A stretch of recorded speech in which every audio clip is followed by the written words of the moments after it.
And this paper detailed how the CIA's mind control program, MKUltra, was not stopped in 1973 as the CIA had told Congress.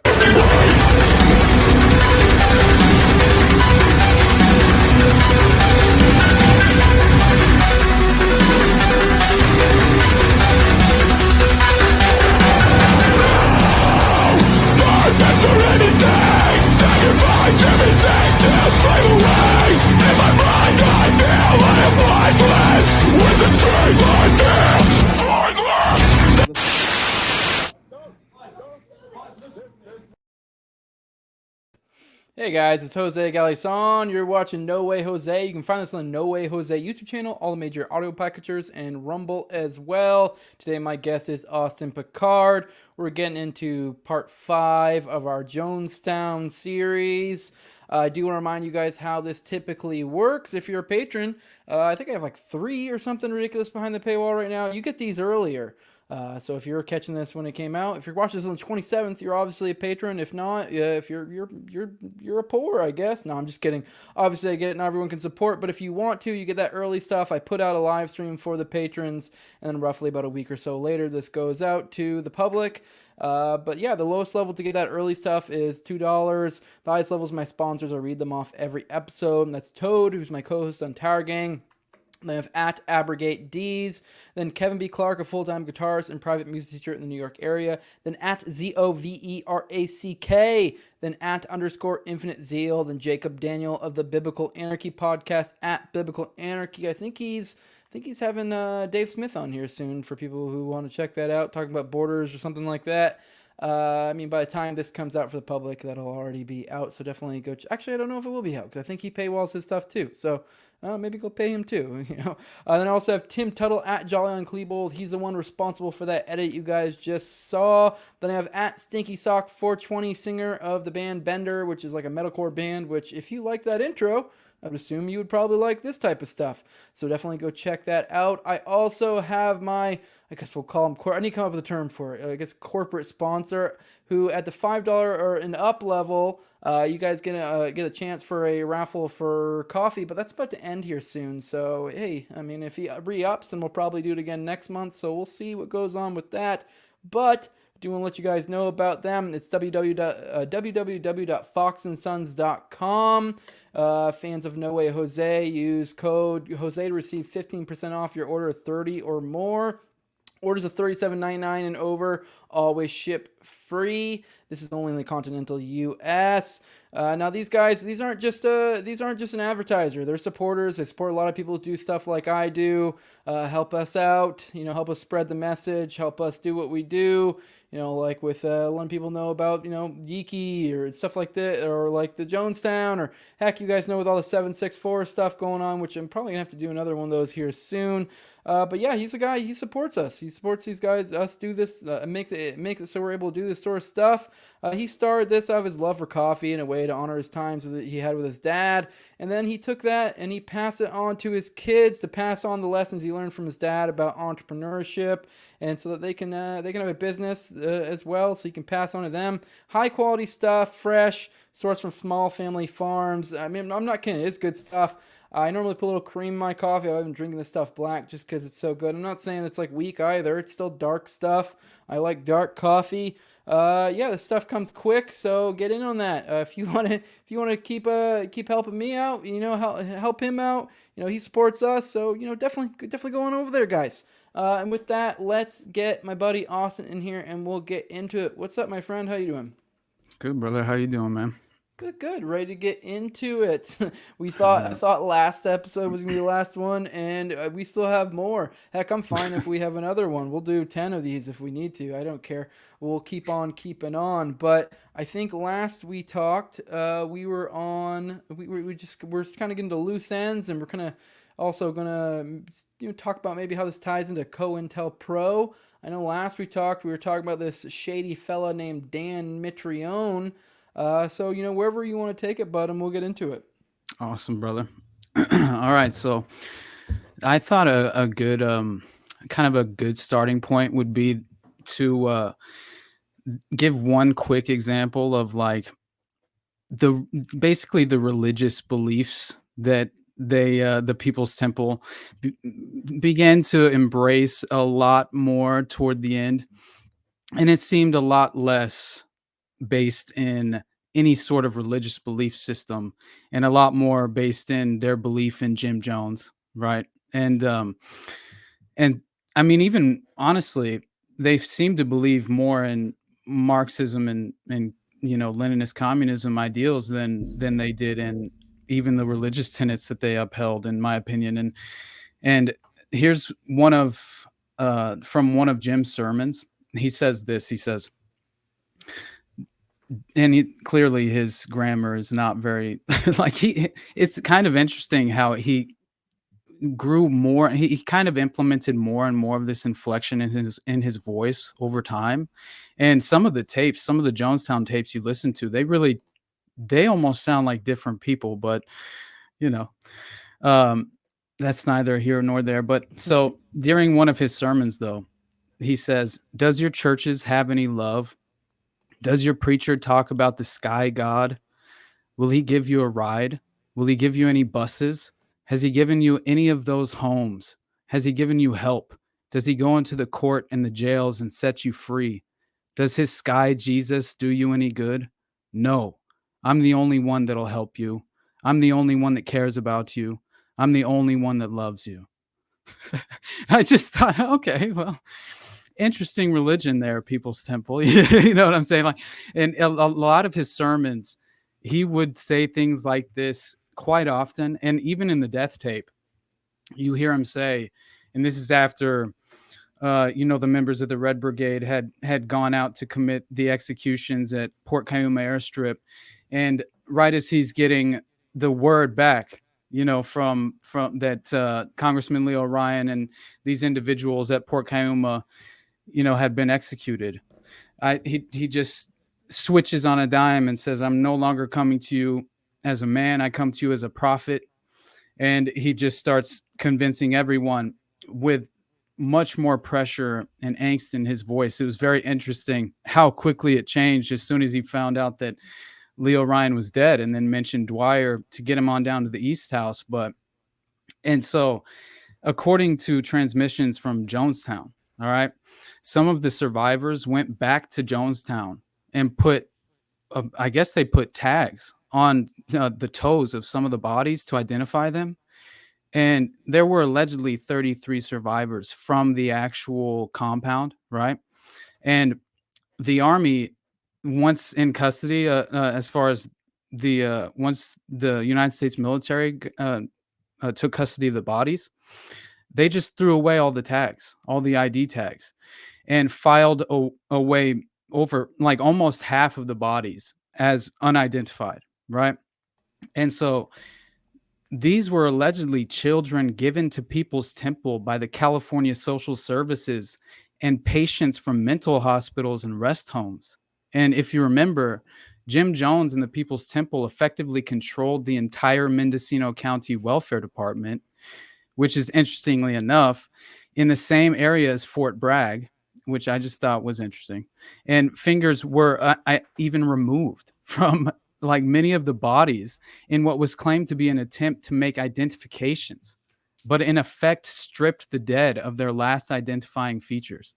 Wait, so they cut the fingers off? Cut their fingertips off. Oh, And okay. and remember, so once the United States military arrived, remember they had originally signed off on the original count, which was only 400 some odd bodies. They had also routinely gone around to each of the bodies and stabbed them, and allegedly to let out these toxic gases that have built up while the bodies were out in the sun. But yeah, a So, lot of so people. real quick, the claim was that they cut off the fingers got removed in Mhm. order to be able to more easily identify them. Was the Yeah. argument? The argument was that I'm assuming they probably made some sort of argument that they were then going to check the fingers, but I don't know if they then lost them or something. Is that the idea? No, they basically, that was the idea, that they were going to make identifications based on Yeah, these fingertips that were then never They were They, lost or whatever. yeah, Yeah. exactly. Yeah. So none of those bodies were ever identified, Which right? even if we were to accept that, that would be a bizarre Hmm. way to go about it. Very bizarre. I mean, I guess you could make some sort of weird argument that, oh, this way we can leave the crime scene undisturbed and leave the Right. bodies as they are. Just take a fingertip and go bring it to the lab, and oh god, Right. the fingers are gone. Right. But medical authorities even claimed like just a simple fluid sample was never even taken on site, right? Like especially by the US military. So, yeah, I mean, they basically and I believe those same authorities claimed they did all of it backwards, you know. And then the main military official who came out and addressed this said that the cause of death was of no concern, right? And so like look at all the cyanide everywhere, like clearly they all died of cyanide, you know. Hmm. And so obviously there was something about the victims in Jonestown that the US or maybe, you know, I think many of the officials of the Guyanese government at the time who were obviously being paid off, they didn't want the public to see that. And so this I thought was crazy because throughout the history of People's Temple, Jim Jones often received psychological treatment at sanitariums. And throughout the 60s and 70s, he was treated at the Langley Porter Neuropsychiatric Institute in San Francisco, that same one that I mentioned before. The And Langley, huh? I wonder. yeah, I know, right? What does that make you think of? So his medical files are still sealed, but a witness stated in 1967 that Jones was treated for manic depression and was apparently a documented sociopath. And Dr. Margaret Singer, who was a world renowned clinical psychologist, anti cult activist, and brainwashing expert, received funding through the Langley Institute. She was also a member of the American Family Foundation, along with Rabbi Maurice Davis, who sold Jim Jones his first church in Indiana. I thought that was insane, man. And apparently, this guy also has connections to. Wait. Is this Margaret Sanger or Margaret No, Singer? not Margaret Sanger. Oh That my, no not the way. Planned Parenthood lady. No, that would be Okay. crazy, but no. This is too similar, but it's Margaret Singer. And Okay. she's like a world-renowned clinical psychologist and an anti-cult activist, which I thought was even funnier. Well, not Sounds a funny, lot like but Jolly West. But go yeah, on. dude. That's what I'm saying, man. It looks like everybody, you know, on the False Memory Syndrome Foundation, the Scientific Mhm. Advisory Board. That's what it looks like. But she was also a member of the American Family Foundation, along with Rabbi Maurice Davis, who sold Jim Jones his first church in Indiana. And he's later, I forget what, either he was a member of the Carter administration or he was just affiliated as some outside, like, yeah, institution involved with this anti-cult, like, and he's the guy that sold his first church to Jim Jones, right? So I just thought, what a unique set of circumstances to provide Jim Jones with his first, you know, brick and mortar church. That's crazy. And we know about his connections to the Carters later with Rosalind Carter and all of that. So, you know, that definitely my eyebrow was raised instantly. But so the Defense Department funded a program at Langley that experimented with behavioral modification using electromagnetic fields and long distance hypnosis. And the military wanted to use extremely low frequency radiation for the purposes of mind control. Theoretically, the human brain cannot tell the difference between extremely low frequency radiation and its own brain waves. The frequency could be used to kill or shut off the brains of thousands of people within a small radius. So, ironically, after the 33 survivors of Jonestown returned to the Bay Area, they were all treated at the insistence of Mayor George Moscone at the Langley Porter Neuropsychiatric Institute. This is where you get into the crazy shit where you get into like ELF, like waves and Exactly, stuff. dude. So this would EMF, all that. totally. Yeah. This is around the time where I think this is when they were. I mean, I think they were like in a decade or two prior as well, looking at this sort of technology. But I would assume this is roughly around the time where it was like peak when they were looking into it. So this Hmm. would totally be, theoretically, I'm not saying this is what they Right, did, but this would be kind of a perfect testing ground, a ton of people to kind of dude. test all these different technologies on to see how they work because you kind of need an unsuspecting group and just see, Exactly, man. I don't know, I which mean, that it's so stuff crazy that that stuff's that so schizophrenic when you get into the ELF stuff when you're my like, God, this is where you get into like shooters hearing voices bro. or frequencies or you're like, what the fuck is going on? That's what was going on with when I was doing this James Holmes episode, man. I was like, "Where am I?" Like, this is crazy, man.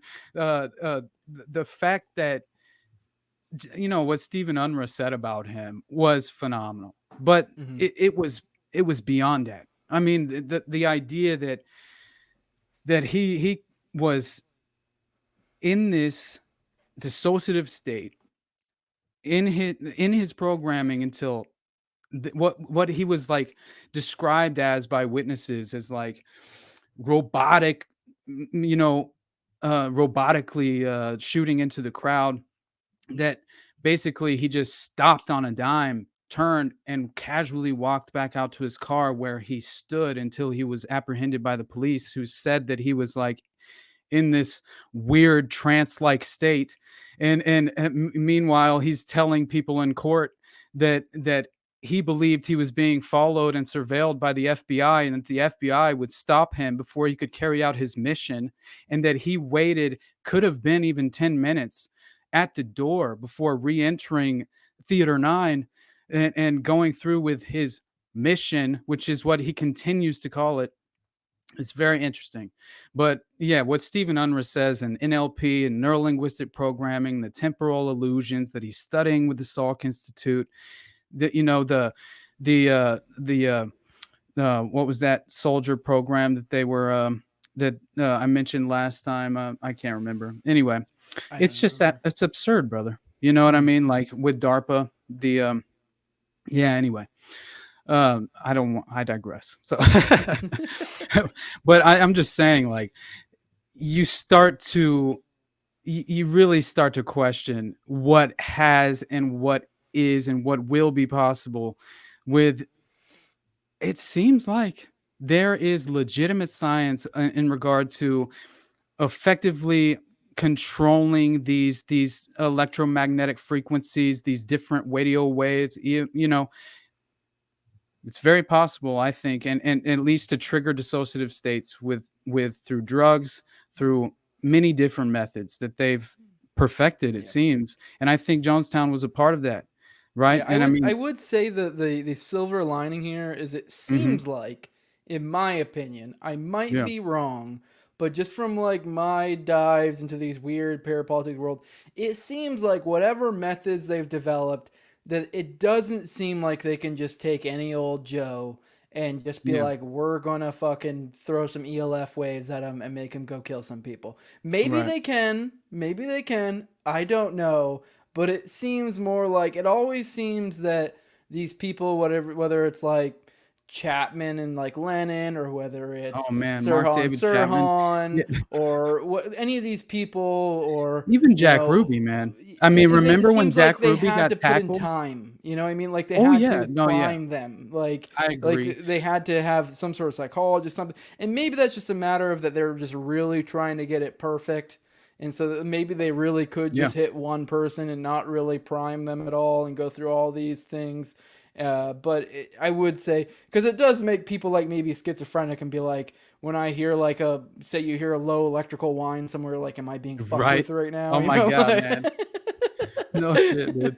And by the way, it was the Peak Soldier Performance Program was the Okay. name of that program that he, as a research intern at the Salk Institute, for um neuroscience, research on neuroscience. I mean, and he was literally working with DARPA at that time on the Peak Soldier Performance Program, where they were doing these temporal illusion studies and all these different things, and he had to like present this entire, I forgot what it was called, but it was very very interesting, man. And exactly in the realm of what happened to him at Theater 9 at Century 16 Movie Theater in Aurora, Colorado. It's just ridiculous, man. And Dr. Lynn Fenton, was the psychiatrist at the facility. And I don't believe her for a second. I mean, she basically was just protecting herself in trial. And the whole notion that they got that personal journal of James Holmes, who allegedly chose to send it to her at that neuroscience research institute, which was a military institute, send it to her, who he then later, by the way, tells Stephen Unruh that, programmed him to kill. But yeah, man, it is crazy. So, Mhm. but anyway, I think that when you like, and through my research into all of that, I found this crazy book about these two sisters who allegedly they wrote this book called, well, their story is what I'm saying is, I'm not entirely certain if every aspect of it is true, but man, it was a compelling story. And they titled their book "Secret Weapons: How Two Sisters Were Brainwashed to Kill for Their Country."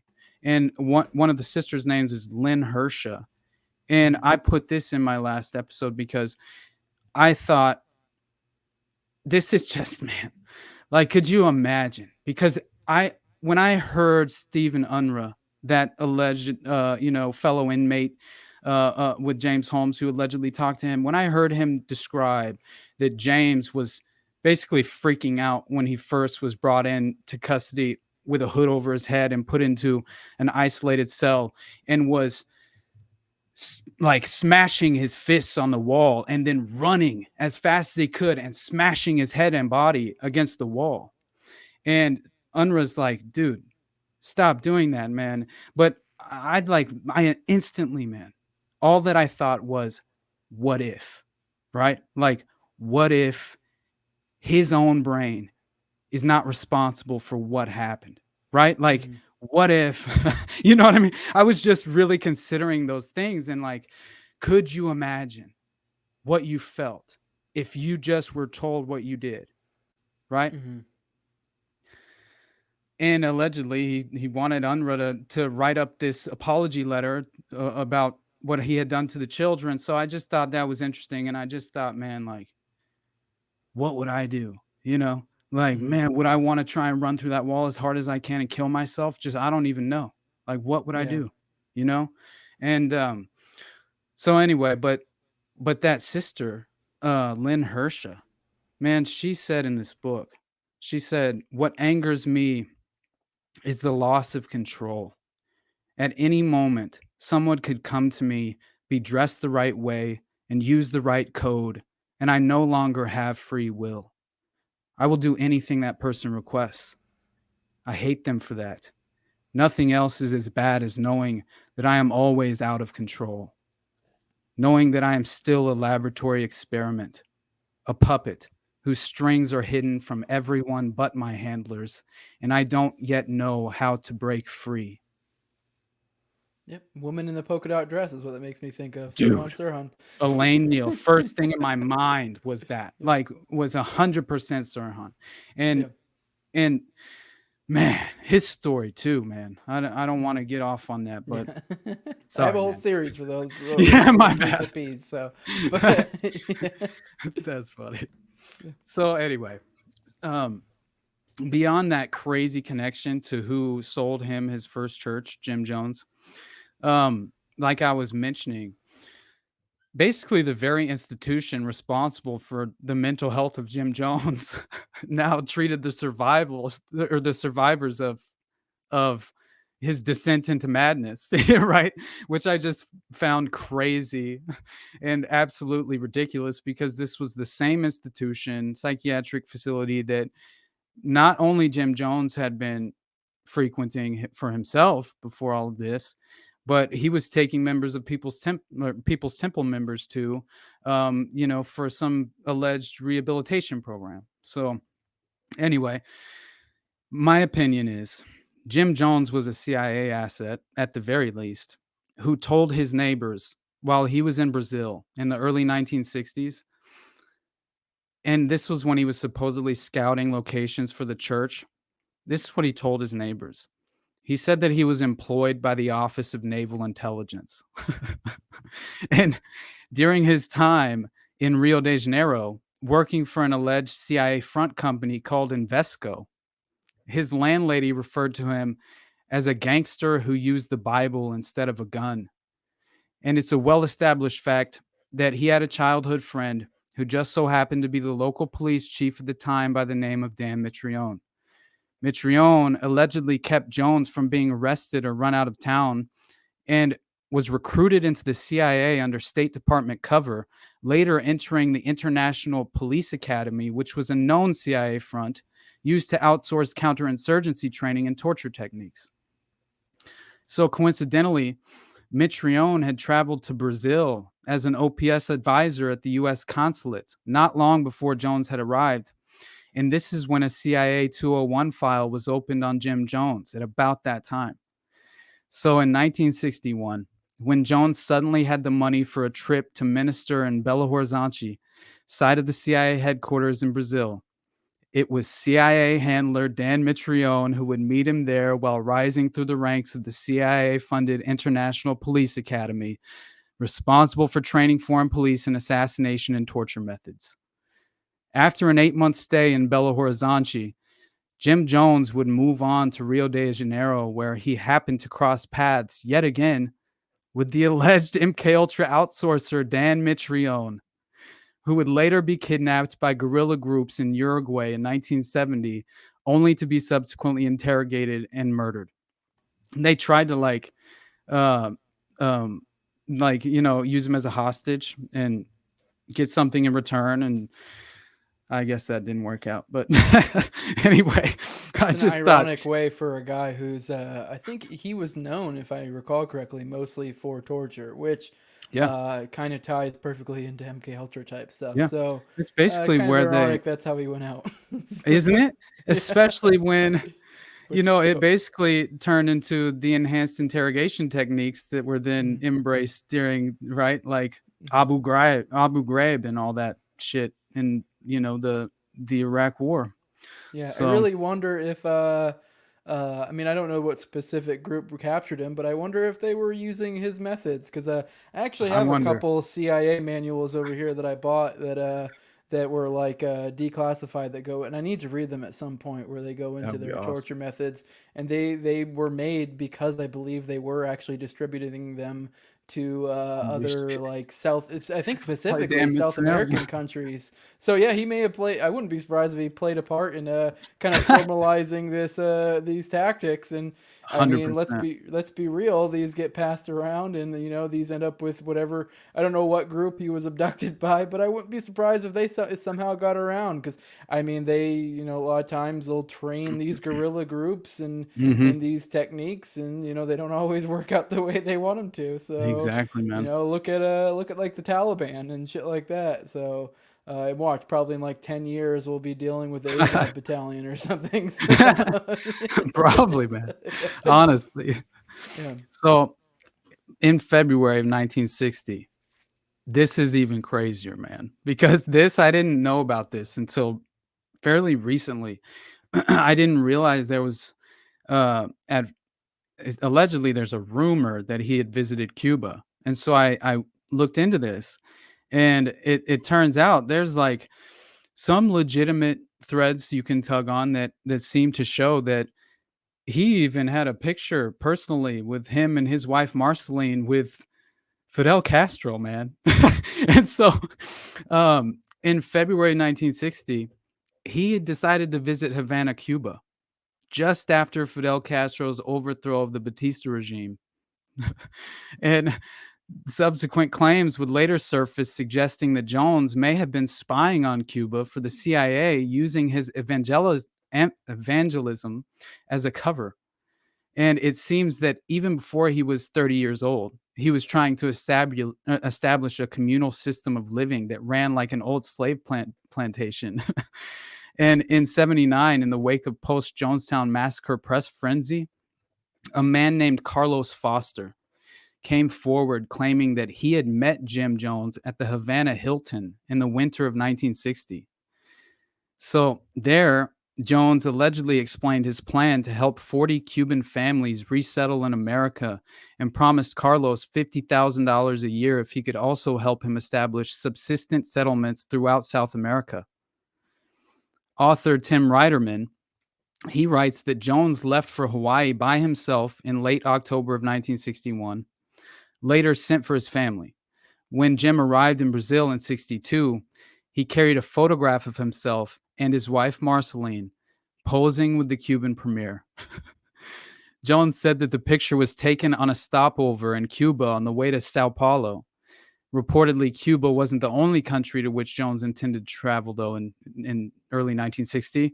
And on June 28th of that same year, the State Department issued a passport to Jones in the city of Chicago for a 17-day visit to Poland, Finland, the USSR, and England.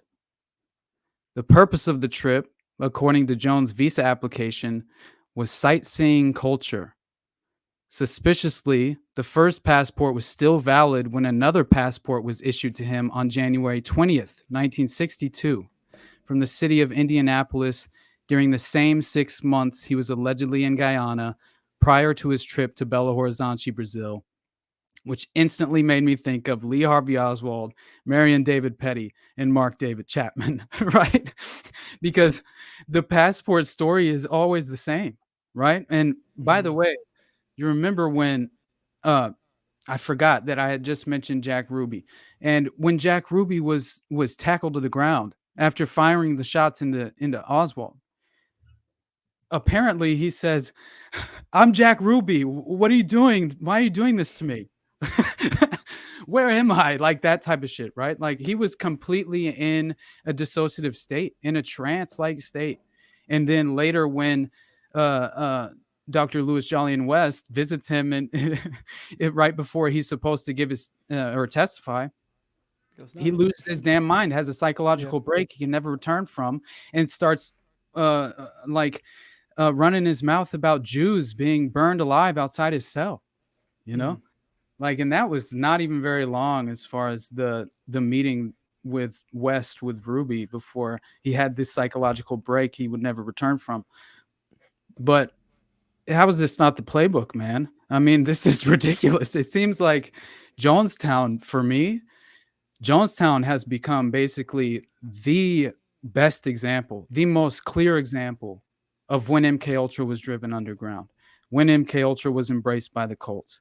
Now, I think that it already had been happening before this. I think that Charles Manson was a huge product of MK Ultra. I think that, later on, Luke Jure and the Order of the Solar Temple, and in Belgian Congo. I mean, that has all the hallmarks of Jonestown. I mean, it Yeah, I literally think looks like think Jonestown. this I think to some extent, in a certain sense, not maybe not in an overt fashion, even the 764 shit, that stuff that I've been covering Oh yeah, sort of does as well. I mean, I don't think it's like super overt.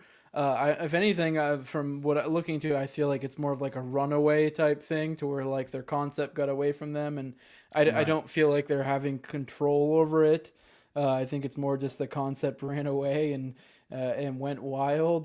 But yeah, I do think this is kind of like you can follow these breadcrumbs from one thing to another. So, but yeah, I mean, I wouldn't say like that's like 100% like some sort of Right. fed ops. I don't want to give everyone that impression. I think these guys are like, but I think, that's kind of like if you look at like a modern form of it, and especially like they've kind of gone more decentralized, and these things kind of, Mhm. these concepts have kind of taken on a life of their own and kind of traveled from one thing to another, and no longer really getting as much control. Although I think, especially if you look at the O9A stuff, there might be. I mean, it's really Yeah. O9A gets, because you have 764 and it's supposedly an offshoot of the O9A. I do think there might be something to that. It's really hard to kind of see beyond the veil of what the fuck is going on with O9A. But I mean, if you look at some of the individuals involved, and you're like, okay. And then I think the idea becomes, I mean, anybody who's like a big constitutionalist want know the idea of like a 3%er. It's like, Mm. how much influence do you really need to have within an organization to be able to Right. sway it one way or another, or to move it to your will, especially Yeah. if you kind of have a concept that you've kind of has been allowed to percolate essentially, Exactly. yeah. Exactly. Yeah. I mean, they basically, I mean, inherently are kind of, I mean, it seems like a preordained outcome, right? Like it's Mhm. just it's going to happen. It's almost inevitable, right? It's like it's basically it's almost fits just perfectly with what Bo Grit says about Jonestown, right? Where it's like it's not good in its essence, right? Mhm. Like, I mean, I just his no matter what you think about Bo Grits, I do appreciate what he says about Jonestown because I do think they utilized as far as the growing body count, I think that this operation blew up in their face. I think they basically orchestrated the end of it because they needed, a way to conveniently get rid of some of the bodies that were involved in a lot of these other MK Ultra sub projects that they had going on at the exact same time. And so I take Bo Grits at his word a little bit when it comes to they could have just as easily been bringing people down from the Montreal experiments who had nobody, you know, to vouch for them, nobody to care for them, nobody to concerned about their well-being. And, we need to tie off loose ends, right? MK Ultra ends in the minds of the public, especially the American public in Guyana, right? Like that's kind of how it feels to me. Like, and when they lured Leo Ryan down there, it seemed to me like here's our opportunity to get rid of this thorn in our side that's attempting to basically get rid of black budget operations in the US and severely crack down on the intelligence community. And they weren't going to let that happen. Right. So like I think anyway, I won't just speculate, but yeah, I find it very interesting. It's such an absurd story, man. Jonestown's one Mhm. of the most extraordinary things I've ever read about in my life, right? Like, and it really is one of the most compelling stories in regard to just what the CIA is capable of, right? Like, Mhm. my God, So Yeah. anyway, Richard Dwyer and his CIA background. He came into much controversy over the fact that he had been appointed to protect Congressman Leo Ryan and his party on their fact finding mission while serving as a liaison, considered the deputy chief of mission at the American Embassy in Georgetown. And he also happened to be the American Embassy official who accompanied Leo Ryan to Jonestown on the weekend of November 17th, even allegedly returning to Jonestown from the Port Cayuma airstrip after the attack that killed the congressman and four others. And by the way, it's one of the reasons that the two transport planes were, I guess, delayed at Port Cayuma airstrip before all of this could happen, giving them the window of time they needed for the tractor drawn trailer to come down there with the Red Brigade and the supposed, robotic machine like assassins that went through executing individuals. And I believe Congressman Leo Ryan they triple tapped him to the head, and he had well over 20 bullets that entered his body. So, but allegedly, Dwyer had separated from. So if you remember, when Ujara uh, uh, tried to attack Congressman Leo Ryan after he had been given the note that said, "Please help us get out of Jonestown." Somebody covertly passed Congressman Leo Ryan the note, and after that happened, Ujara, Don Sly, right, one of the members of the Red Brigade that was an allegedly a CIA informant who brought members of the Red Brigade to Jonestown and People's Temple. Um, that Dwyer was the one who convinced Leo Ryan, we got to get out of here, right? We got to go back to the airstrip. You can come back if you want and try and orchestrate later, like some of these people to get out of here and deal with some of these um, concerned relatives who were there as well. And so and I guess there were some family disputes happening because some people wanted to leave, others didn't want to leave, so things like that were happening, and so I found it interesting that Dwyer was the one to convince Leo Ryan to leave. And then as he convinces them to leave, he leaves with them, but then separates with them halfway to the airstrip, allegedly going to um get what the hell's the name of the embassy? If they're not, they're like local police guard, basically, he was going to acquire in order to help protect them. Was I forget the damn term for but anyway, so he had broken away from from the group in order to do this, and this is partly why um, they were delayed at the airstrip, giving them perfect amount of time that they needed to have basically have the control that they needed to commit this execution style hit at Port Cayuma on Leo Ryan and some of the concerned relatives and some of the journalists as well. If you remember, he had like 4 journalists with him.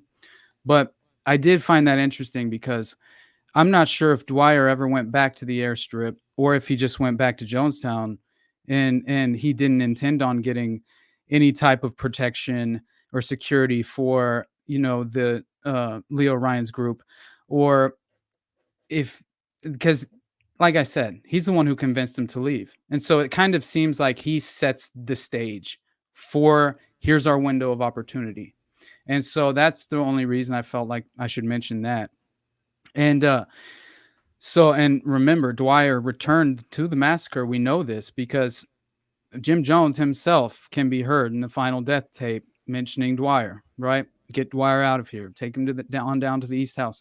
And Richard Dwyer was, now we know, all right, he was a CIA agent who happened to be identified in the 1968 edition of Who's Who in the CIA.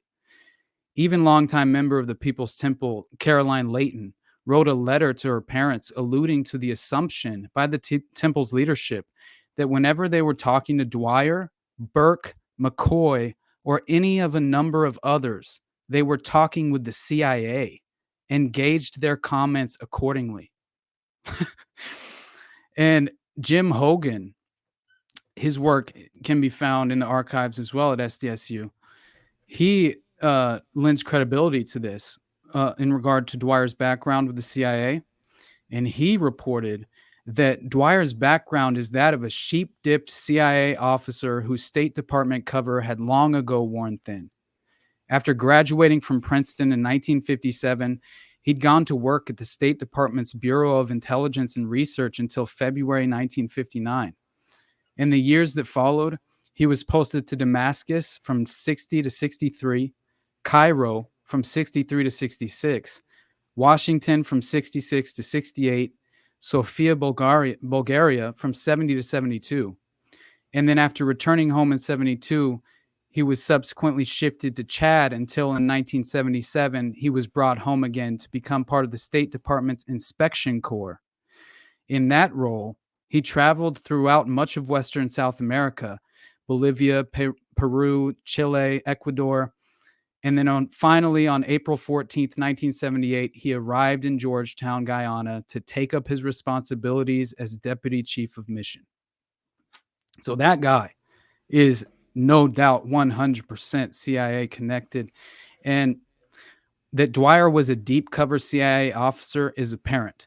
Dr. Julius Madar, an East German author with ties to the Stasi intelligence service, alleged as much in a book that he'd written 10 years prior to Jonestown, Who's Who in the CIA, right? Joseph Holsinger, Leo Ryan's best friend and chief of staff, echoes the charge, citing congressional sources. And the same allegation is made by the defense attorney for Larry Layton, and who was the one that was originally convicted for his role in the assassination of Congressman Ryan.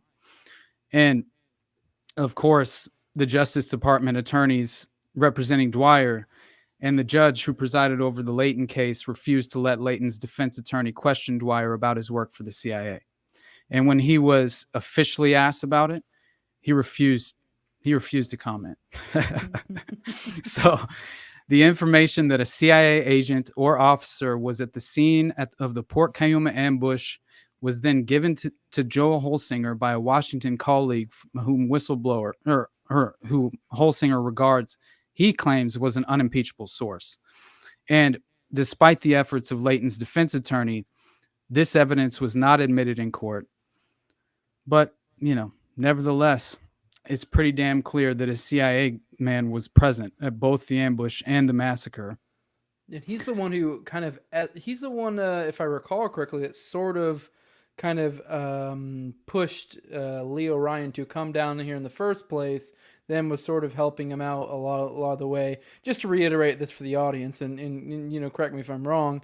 And then obviously, then kind of convinces him to leave, but Mm-hmm. then ends up going back. Right.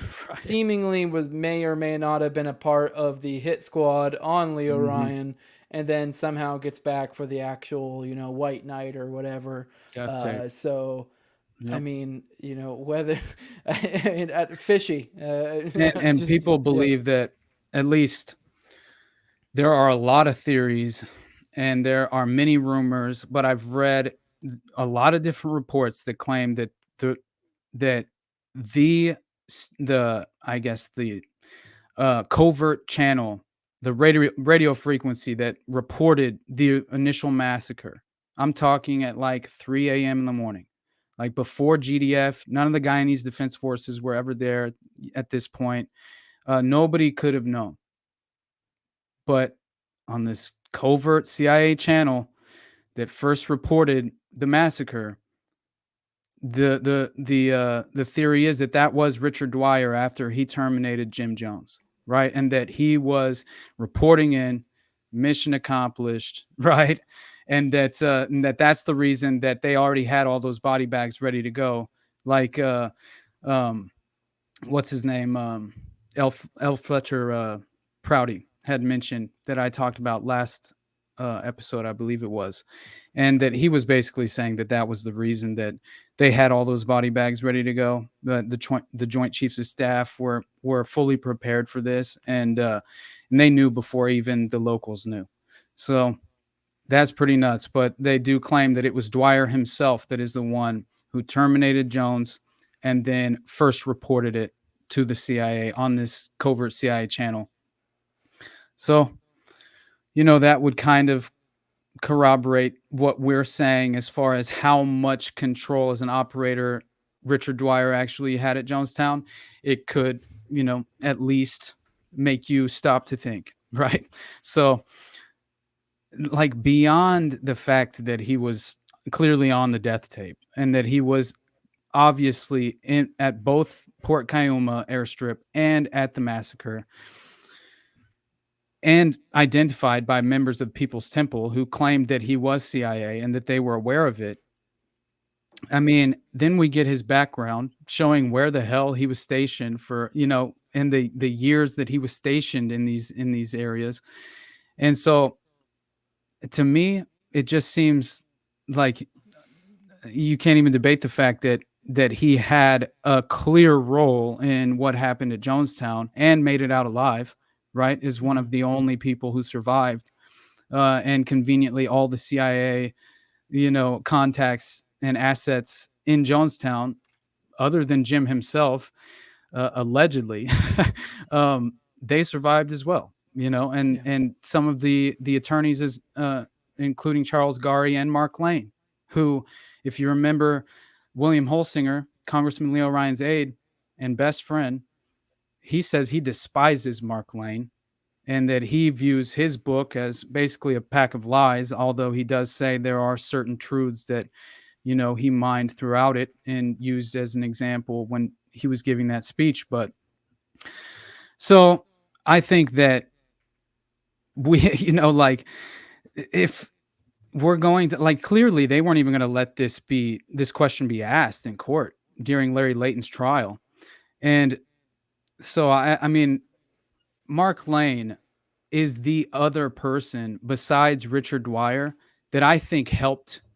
Well, I would say um, Deborah Layton Blakey, she helped as well, like lure Congressman Leo Ryan down there, because if it weren't for the Concerned Relatives Committee, he probably wouldn't have come in the first place. But it was the affidavit put forward by Deborah Layton Blakey, who we now know was affiliated with you know, Larry Layton was her brother, who was the one who was tried, and actually had to do time for conspiring to kill Congressman Leo Ryan.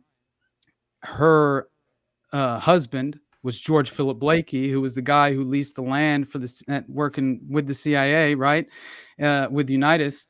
And so we'll get to that right before we end this. We'll get to that because I have to at least say that much, because it's absolutely ridiculous how many aspects of the Layton family are involved at Jonestown, and who their father was, right? And his relationship to Jonestown, which I've mentioned before, but it's even worse than we thought. And it seems like he was a part of, maybe it was, and Alex Constantine even says as much as that it was more Lawrence Layton's project than it was Jim Jones. I think he even says, which I found very interesting. But, and by the way, uh, there were like murders from all these People Temples members right after the fact, after the massacre. And one of the, I say the most famous one is Al and Jeannie Mills, right? And it turns out that they had to even change their names. One, to void the the um what was it called, the legal control that Jim Jones had over their lives, right? And so this is what the story is with them, right? They were originally known as Elmer and Deanne Myrtle, not Alan Jeannie Mills. And they joined the People's Temple in 1969 and eventually rose to positions of responsibility within the church. And Deanna, she served as head of the temple's publications office, and Elmer as the official photographer. In 74, the Mills took their family and left the church after Jones beat their daughter Linda 70 times with a wooden paddle for allegedly having a friend who Jim suspected as a traitor, that he betrayed the church. The family legally changed their names to void the power of attorney they had earlier given Jones, and soon became two of its most vocal critics. They founded the Human Freedom Center as a refuge for other temple defectors, and were active in the Concerned Relatives organization, which was founded to focus media, political, and government pressure on Jim Jones. Because of their defections and their high profile campaigns against him, Jones often lashed out at the Mills, calling them traitors and threatening like retribution against them. And you can even hear Jim say on the death tape, "Remember Deanna and Elmer Myrtle? The people in San Francisco will not take our death in vain." And while they seem to have eventually yielded their leadership role in the campaign against Jim to Tim Stone, who was the one who had that custody battle about his son, uh, Tim and Grace were the ones who were trying to sue Jim in order to gain custody of their son again. But um, their names no longer appeared, as far as the Mills. Their names no longer appeared on the April 78 accusation of human rights violations prepared by the Concerned Relatives. But earlier on, they were among the first to come forward to speak to Phil Tracy and Marshall Kilduff, who were the journalists who ran the Inside People's Temple August 1977 article in the New West magazine, which the Chronicle and the Examiner both passed on because they were affiliated with Jim and they were doing him a favor. And so after they sold it to the New West magazine, these are the journalists who contacted the Concerned Relatives group.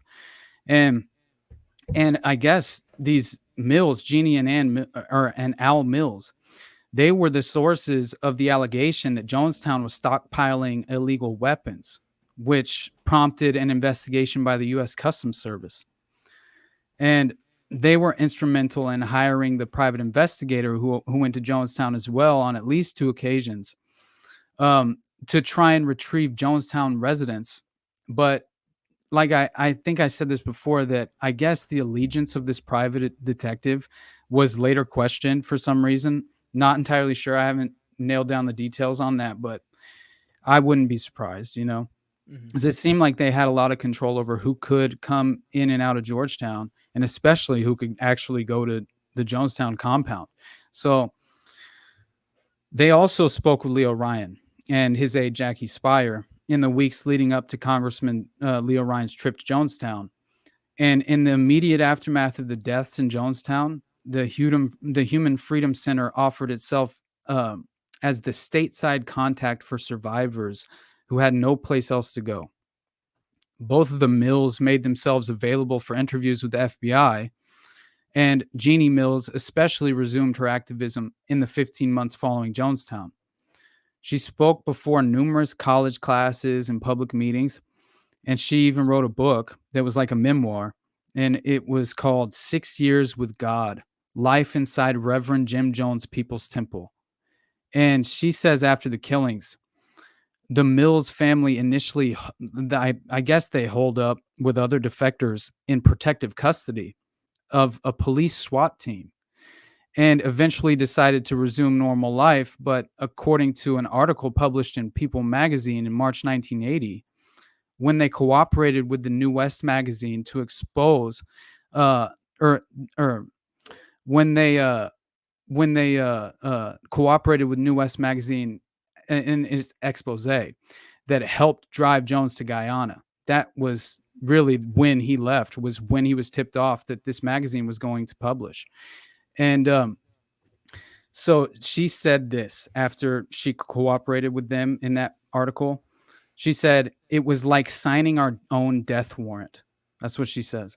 And then police protection after the massacre came as a welcome relief from fear, according to the Mills.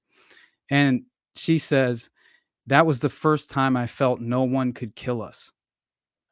I just thought that was very revealing. They were clearly in fear for their lives, like after leaving the People's Temple, and they left in Ukiah.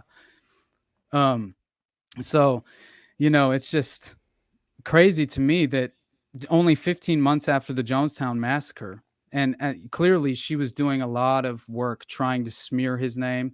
Both Al and Jeannie were. And it was only 15 months after the massacre happened when, on February 26, 1980, it was Al and Jeannie Mills and their 16-year-old daughter, Daphne, that were murdered execution style inside their home in Berkeley, California. There was no sign of forced entry, and burglary was quickly ruled out as a motive. Their murders raised the fear of these temple hit squads, right? And so the rumors dissipated when the police turned their attention to 17-year-old Eddie Mills, who was the son in the house at the time of the shootings, but was left unharmed. Now, Eddie claimed he was unaware that the killings had taken place, even though police found gunshot residue on his hands. Yes. So I just like, in my mind, I just think like the story is probably entirely different than this, but my first thought was the sleeper assassins that Jackie Spire claimed were, there were a lot of in Jonestown, which carried out Mm-hmm. the executions at the Port Cayuma airstrip, which to me meant, well, it's possible. And Mm-hmm. I know now that Eddie Mills lived for a time at Jonestown, right? And so Yeah.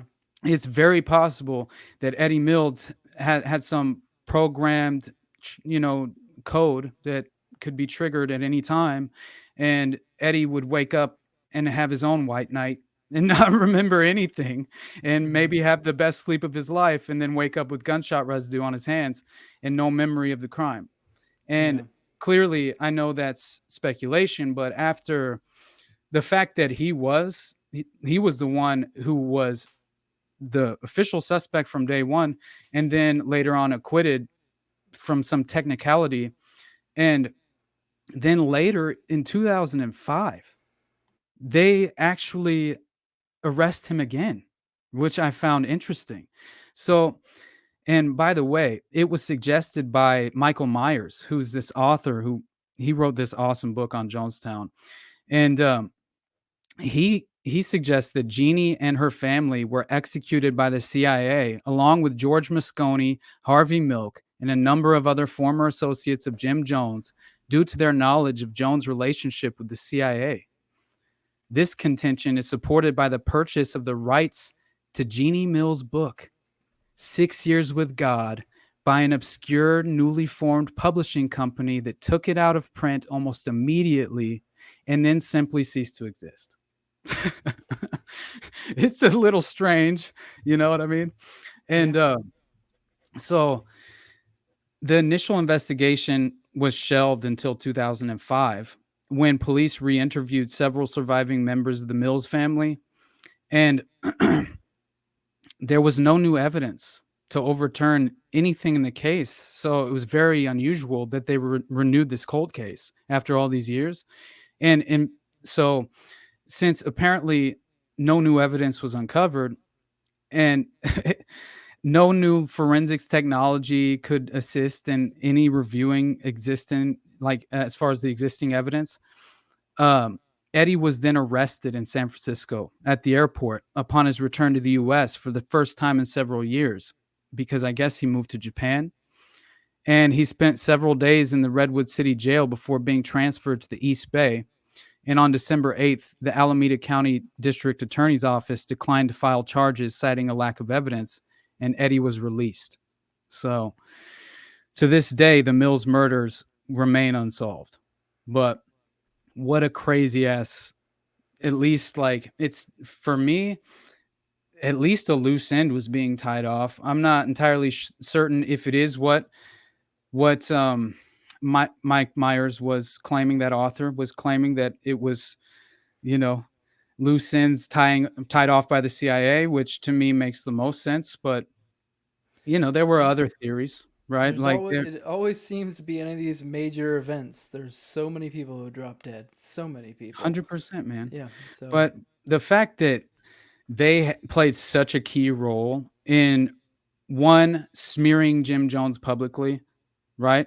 And then two, triggering that publication of that article, which allegedly is the reason that he was ran out of Ukiah, so it's just strange, right? And then especially when he mentions them personally on the death tape as if they're going to receive some sort of retribution. Plus, you have the Mills claiming, to be in fear for their life, like for quite a while, and even after the massacre, which I found interesting. But anyway, so Mark Lane has this absurd connection to the assassination of Martin Luther King Jr. And it is really one of the strangest connections in this story, because it in 66, okay, consider the fact that Mark Lane was the first JFK investigator to debunk the Warren Commission in his book Rush to Judgment, okay? And like, Mark Lane is considered by many other people to be uh,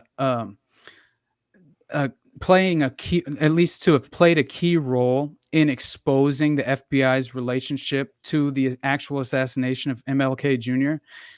Man, after learning more about Mark Lane, I side with William Holsinger. I don't believe a word that guy says. Like, I think he is some operative in Mockingbird or something that we're unaware of, but I feel like there are key operatives in the media landscape that fall on all sides of the spectrum strategically. So, of course, they would use their own key operatives to break stories that might, smear the name of the agency or whatever in order to gain, legitimate support, uh, for their work. I mean, that would make a lot of sense to me, but who knows? I mean, again, speculation, but it's still, I don't trust this guy for a second.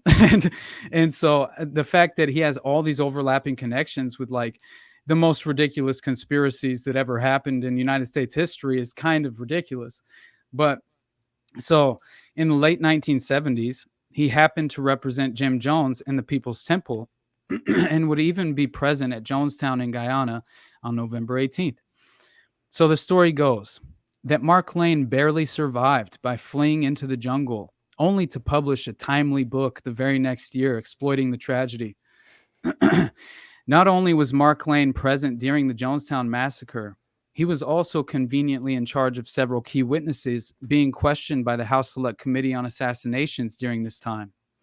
As a part of the open investigation into the assassination of Martin Luther King Jr., One of the witnesses in his custody just so happened to be the wife of James Earl Ray's landlord, who owned the apartments where the shots were fired, responsible for killing MLK. John Judge, he wrote this seminal piece that's found in the Jonestown archives, and it's titled The Black Hole of Guyana. And it's one of my favorite things to read in all the archives. And he's the one, he really, it's a very long series, but he breaks down he's got this key section that he breaks down this connection, laying out this compelling evidence, linking Jonestown to the murder of MLK. And he describes the first clue to this link appearing in the personal histories of the members of the Ryan investigation team who were so selectively and deliberately killed at Port Cayuma. Don Harris, a veteran NBC reporter, had been the only network newsman on the scene to cover Martin Luther King's activity in Memphis at the time of King's assassination. He had interviewed key witnesses at the site. His coverage of the urban riots that followed won him an Emmy Award. Gregory Robinson, a fearless journalist from the San Francisco Examiner, had photographed the same riots in Washington, D.C. when he was approached for copies of the films by Justice Department officials, and he threw the negatives into the Potomac River. The role of Mark Lane, these are like it seems like Congressman Leo Ryan's entourage were the only people effectively, tracking down the breadcrumbs linking back to MK Ultra and the CIA and all the institutions that they were that were facilitating these projects. It really does, man. Like everything that I see, he was the white knight. He was here to save us all, man. I'm never going to put somebody on a pedestal like that, but man, he does seem kind of like a hero after all of this. But so beyond that, the role of Mark Lane, who served as attorney for Jim Jones, is even more clearly intertwined. Lane had co-authored a book with Dick Gregory claiming FBI complicity in the King murder.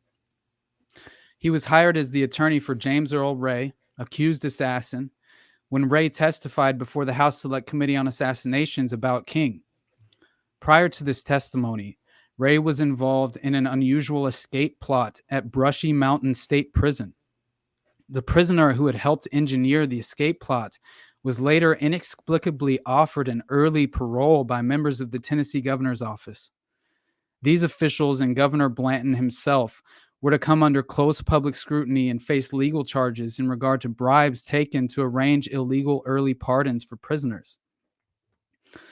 So one of the people living at Jonestown was an ex-FBI agent named Wesley Swearingen, who at least publicly condemned the COINTELPRO operations and other abuses based on stolen classified documents at the Jonestown site.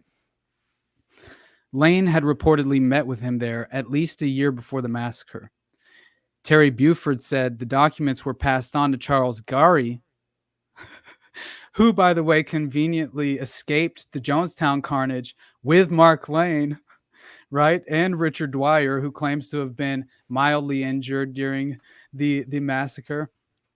So Lane used information from Swearingen in his thesis on the FBI and King's murder.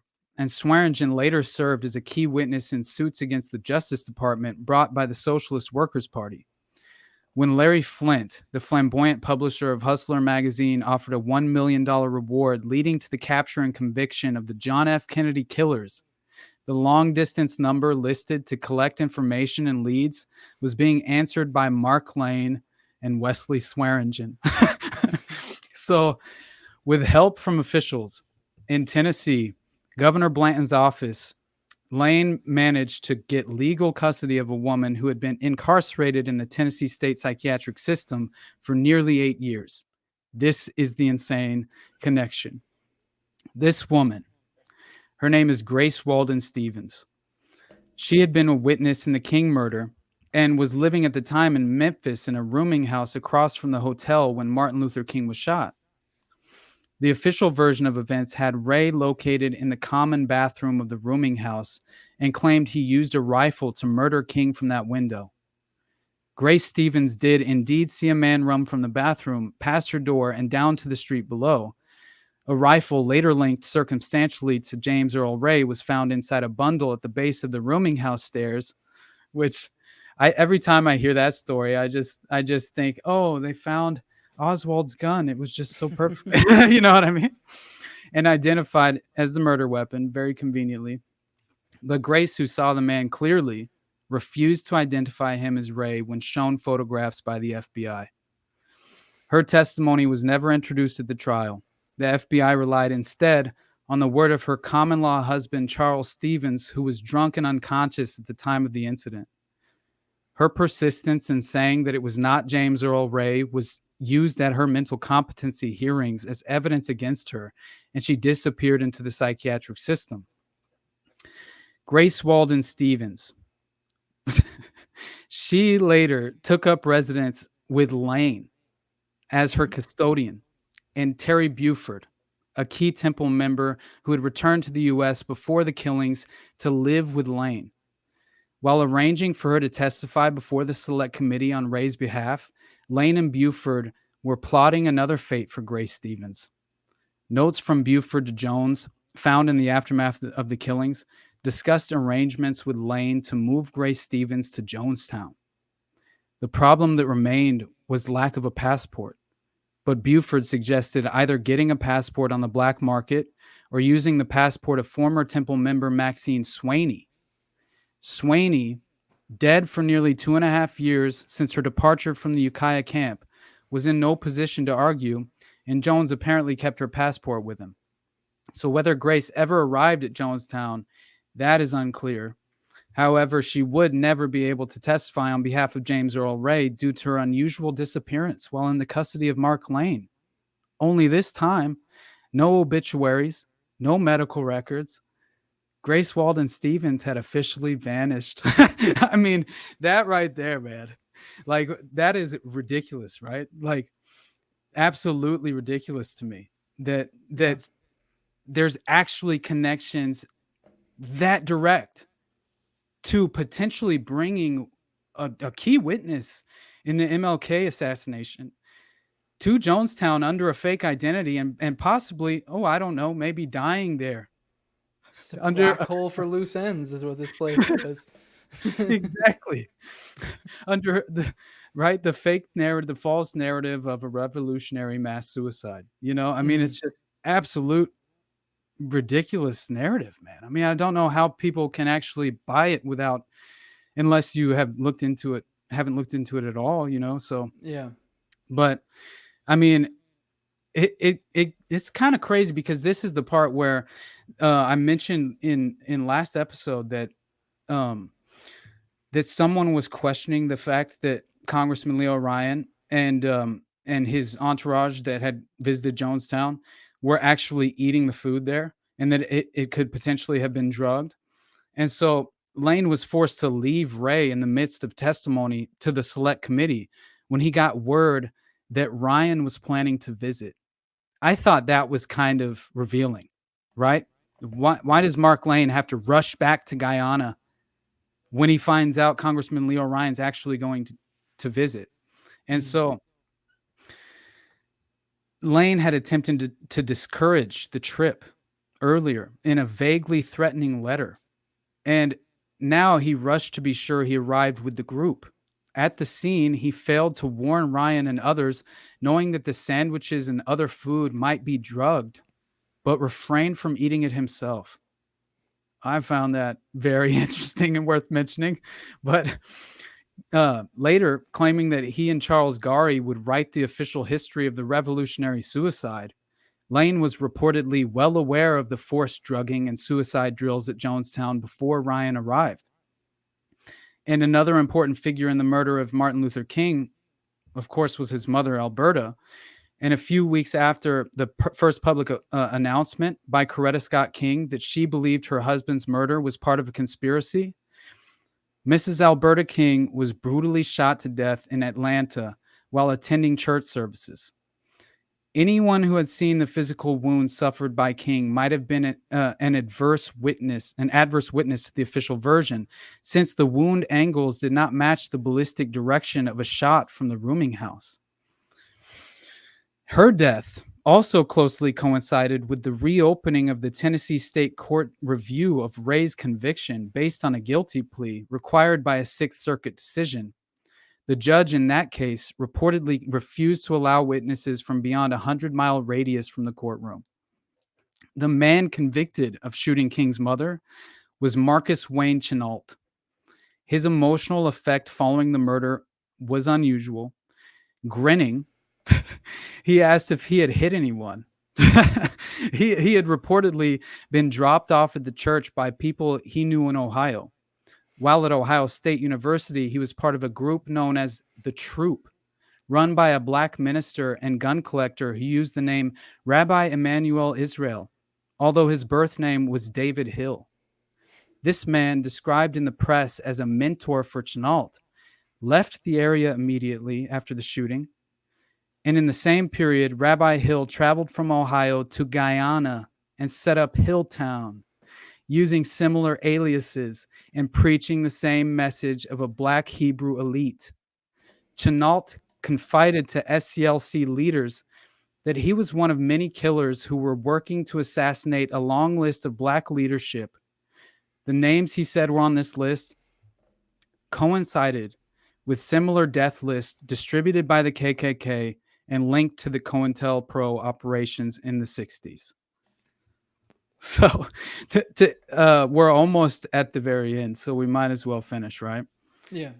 So I've mentioned like Bo Gritz multiple times, and I at least want to say his perspective, because ever since I listened to this, it's somewhat resonated with me because it's plausible enough to me.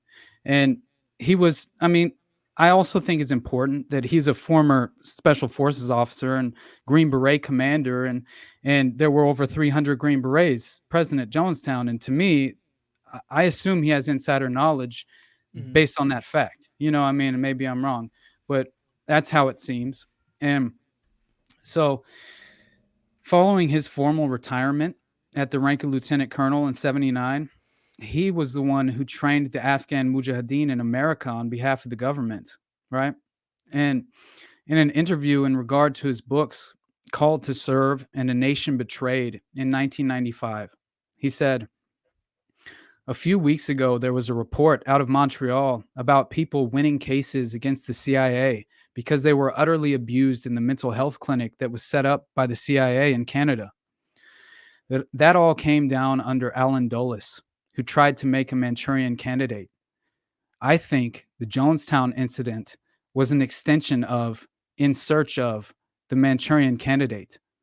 I think those people were conditioned to act in certain ways and would have probably just moved from Montreal to Guyana in this case.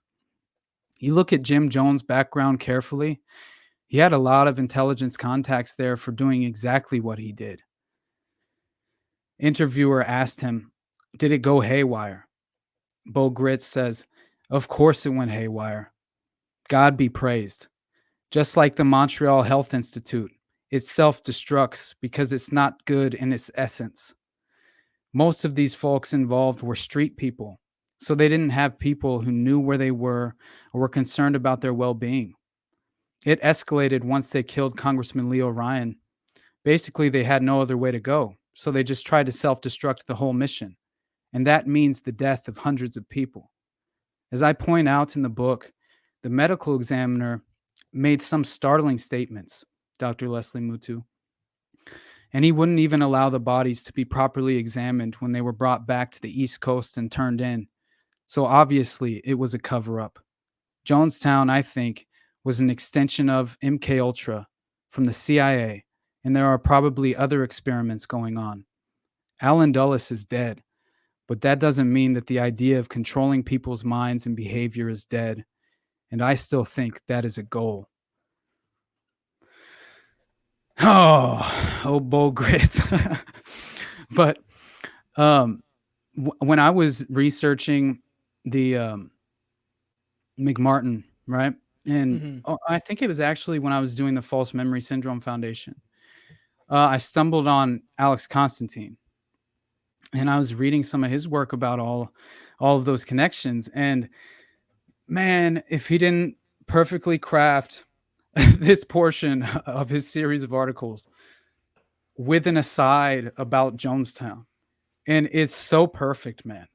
And so I would have included this in my own if I would have found it earlier, but so he basically makes these additional connections of Jonestown being a CIA MK Ultra cult, and he so the testimony before the 1977 Church Committee's probe of the CIA hinted that as of 1963, and we've covered this multiple times, that MK Ultra was driven underground, right? And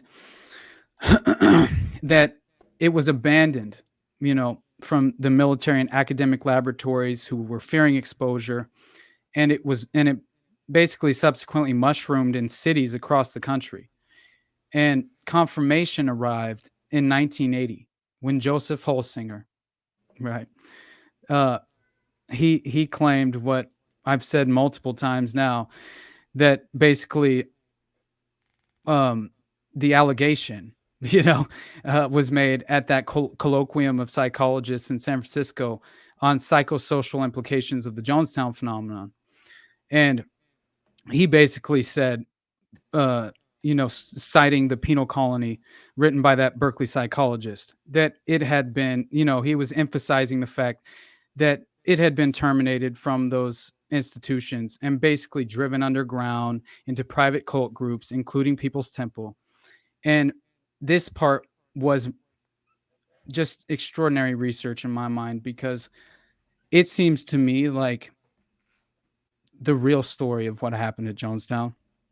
And he basically describes that Jonestown had its gray eminence in Dr. Lawrence Laird Layton of the University of California at Berkeley, formerly a chemist for the Manhattan Project and head of the Army's Chemical Warfare Research Division in the early 1950s.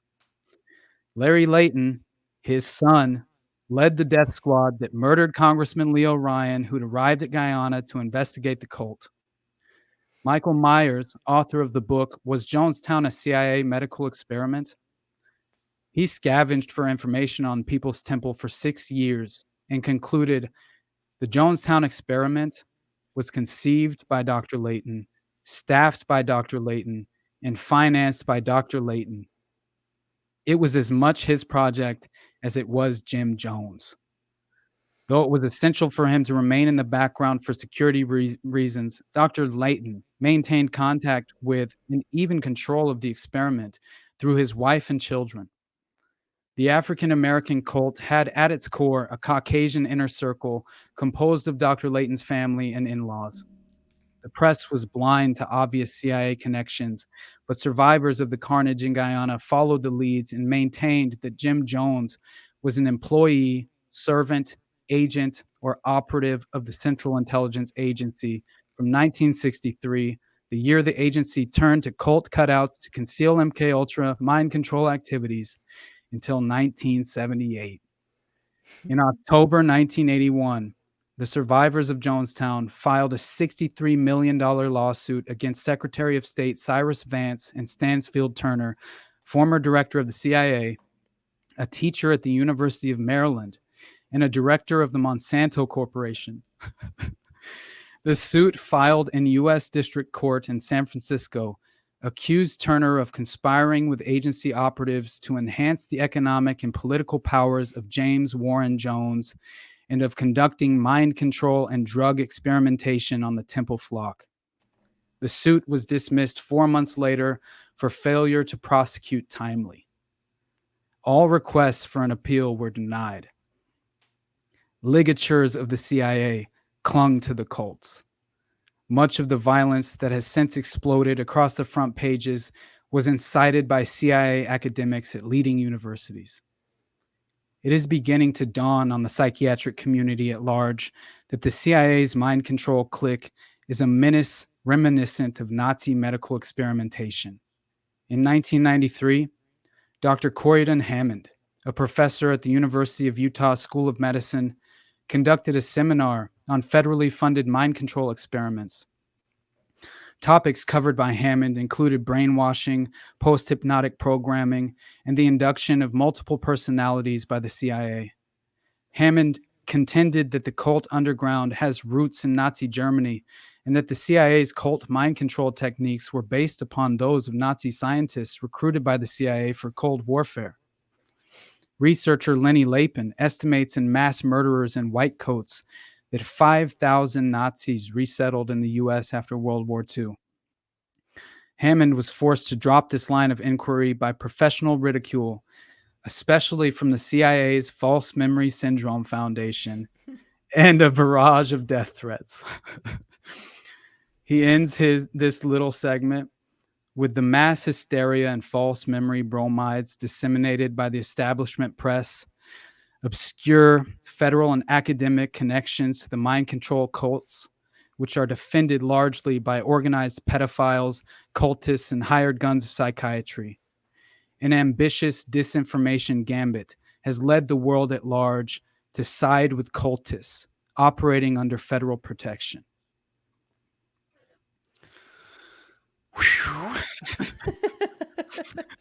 I just think there's absolutely, in my mind, I'm fairly certain. Yeah, I'll be honest, man. Like MK Ultra all day, right? Yeah.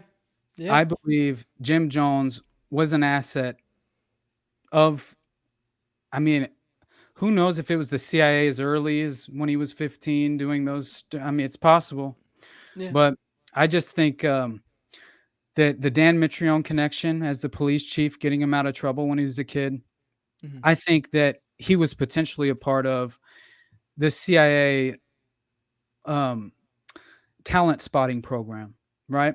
Which has come up over and over again with people like Barry Seal and especially guys who went through the Civil Air Patrol unit of David Ferrie and all of that. I mean, it seems like they also have very unusual borderline sexual relationships with their handlers who bring them in when they're children into these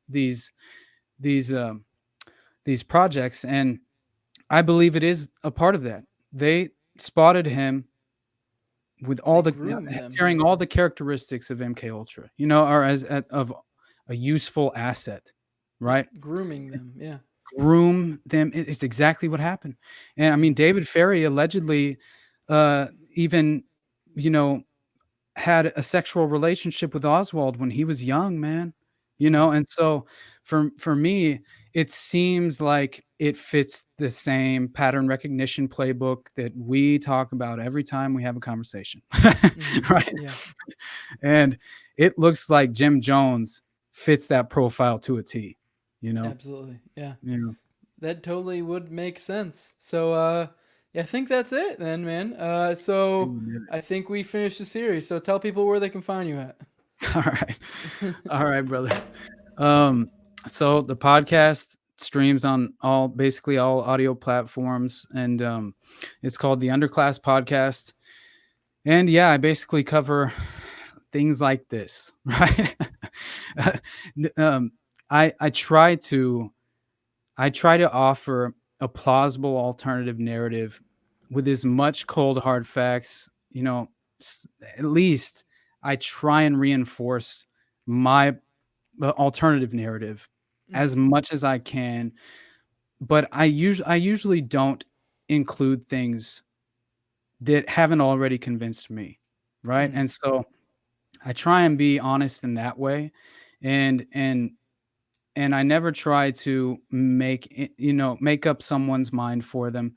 And clearly, you should research this on your own before making any decision and coming to a conclusion. But I will say that after as much as I've read on Jonestown, I mean, to me, it's the prime example, the most clear example of MK Ultra in the cults, in the underground. But so yeah, fine.